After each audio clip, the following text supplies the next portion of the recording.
7h, 9h, Europe 1 Alors, matin. il est blond, mais très intelligent. Le zapping politique. Bonjour Dimitri Vernet. Bonjour à tous. Attention mesdames et messieurs, dans un instant, on va commencer.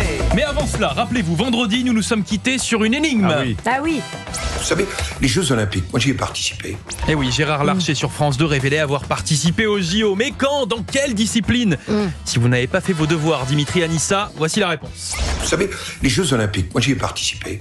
C'était à Montréal. C'était donc aux Jeux de Montréal en 76. Et non, l'actuel président du Sénat n'était pas l'athlète, mais bien le vétérinaire de l'équipe de France d'équitation. Voilà. C'était vraiment très intéressant. Voilà, parenthèse refermée, le zapping d'Europe 1, c'est parti. 5, 4, 3, 2, 1, 0, partez. Ferme ta gueule.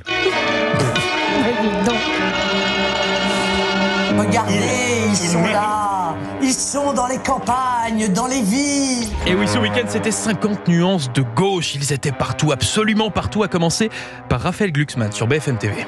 CNews n'est pas une chaîne d'information comme une autre, c'est une chaîne d'opinion qui promeut des thématiques d'extrême droite et que donc je ne compte pas m'y rendre. Bingo! Un de plus sur la liste qui ne souhaite pas aller sur CNews. Les sociodémocrates ont quand même une vision bien à eux de la démocratie. Non, ce n'est pas fini puisque ce week-end c'était surtout le grand lancement de campagne pour les européennes de la France insoumise, enfin des européennes. Oui, j'assume de dire qu'il y a une dimension nationale dans ce scrutin. Et oui, comme l'a dit Manon Aubry sur France Info ou encore Jean-Luc Mélenchon lors du meeting.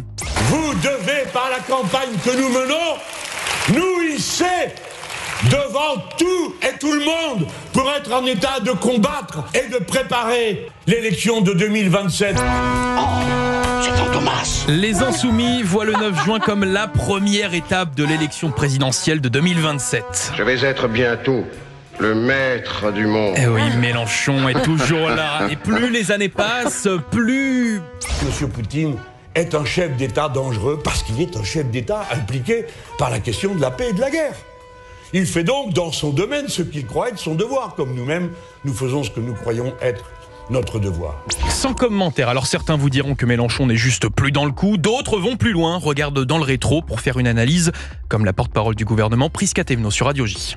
Plus de 30 ans de cumul de mandats, élu local, élu régional, eurodéputé, sénateur. Et qu'est-ce qu'il nous a laissé de ces 30 ans? Rien. Ah si, peut-être, il nous a laissé Louis Boyard à l'Assemblée nationale. Super. Ouais, c'est vrai que dit comme ça, franchement, plus de 30 ans en politique et laisser cet héritage-là... Ce qu'a fait le Hamas est inacceptable, mais ce n'est pas non plus inexplicable.